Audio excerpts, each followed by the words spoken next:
嚟到最尾兩題，2024年 MC 第42題，72% 人答得啱。咁呢題就係一個離差嘅題目啦，尤其是咧佢會重點 focus 喺個標準分嗰度。咁睇睇呢一題咧就話啦，咁下面咧就係嗰啲考試入面考生嘅得分啦。咁好多人見到喂39擺最頭咁，即係啲數字亂晒咧，就會想順序排落去啦。但有時大家真係可以冷靜些少嘅，因為咧望翻清楚啦，佢唯一打亂咗咧係將個39擺最頭啫嘛，所以我哋只需要將佢查走去。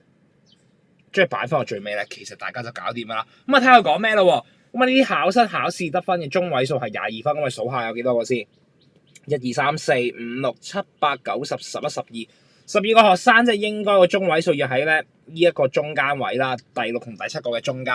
我而家計一計咧，咁應該係25加26除2啊，25.5先係噶嘛？點會係22分咧？所以第一句咧其實已經錯咗啦。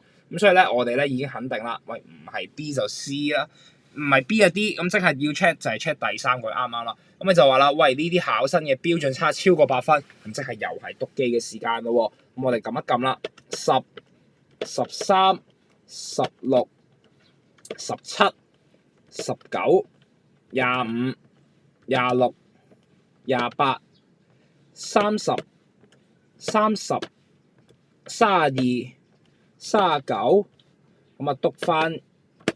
咁就會見到係8.34啦，咁即係依句嘢咧，其實都係啱咧，答案就係 D 嘅。不過咁我哋就睇下咧，第二句嘢係點樣證明佢係啱咯。咁首先第一樣嘢，記得翻呢一個標準差嘅數字先。其餘另一樣嘢，我哋撳埋嗰個平均值咯。平均值撳出嚟係23.75。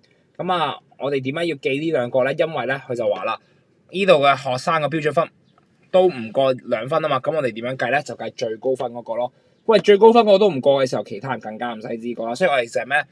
最高分個人減翻個平均值，除翻嗰個標準差，撳落去1.82幾，咁啊，即係其實佢都係低於2分。呢句嘢就都係啱。所以答案咧，我哋咁樣證實晒咧，2、3為啱。所以答案係 D 嘅。